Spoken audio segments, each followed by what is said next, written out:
Start. तो आप सभी का स्वागत है और आज आप सभी को यहाँ पे हरियाणा पुलिस की एक विशेष उपलब्धि आपके साथ में साझा करने के लिए आमंत्रित किया गया है।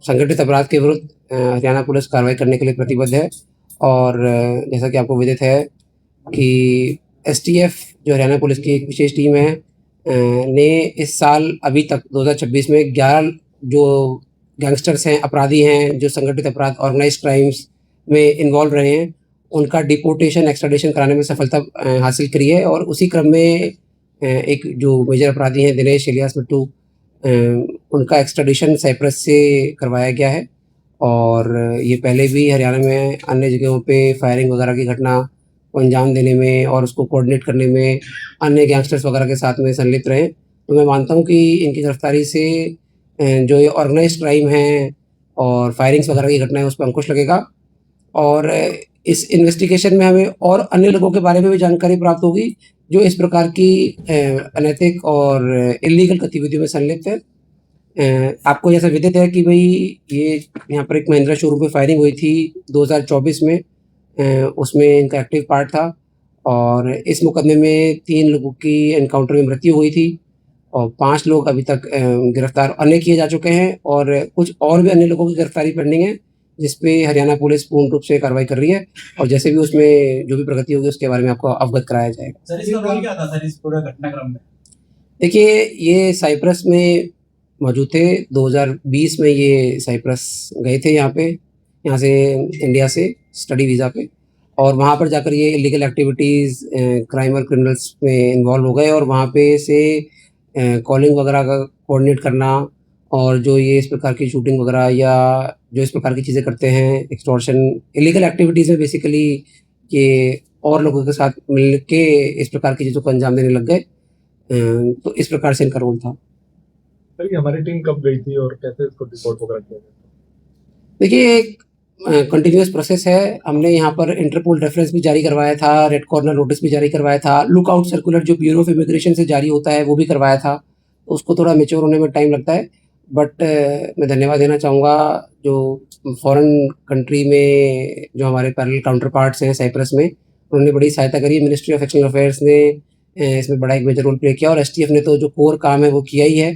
तभी क्योंकि एक लंबा प्रोसीजर होता है किसी अपराधी को किसी दूसरे कंट्री से वापस इंडिया में लेकर आना, तो हमारे डिप्टी साहब एसटीएफ के और एसटीएफ इंचार्ज साहब भी हैं, डीएसपी क्राइम, तो सभी लोगों ने इसमें बहुत मेहनत करी है और भी जैसे अपराधी हैं जो इंडिया से बाहर हैं और इस प्रकार की चीज़ों में संलिप्त हैं, उनको ये मैसेज है कि Haryana police is after you और डेफिनेटली उनको भी वापस इंडिया लाएंगे and we will take action as per law. एक और हाँ जी, दिनेश कहाँ का है सर?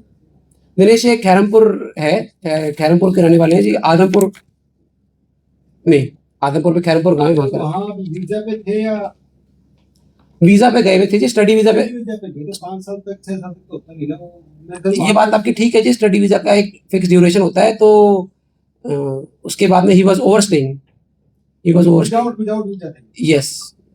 अरे, कौन से गैंग से जुड़े हुए हैं?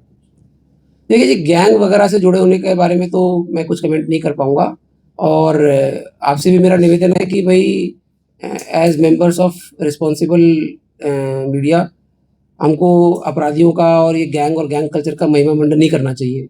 उससे क्या होता है कि कुछ जो युवा होते हैं वो गलत रास्ते पे कई बार चलने का सोच लेते हैं या चल जाते हैं। तो मेरा मानना ये है कि किसी भी प्रकार से अपन को किसी भी प्रकार के गैंग का मीडिया में नाम नहीं लेना चाहिए, उससे अननेसेसरीली उन्हीं का बेनिफिट होता है और ये हमें बिल्कुल नहीं करना चाहिए।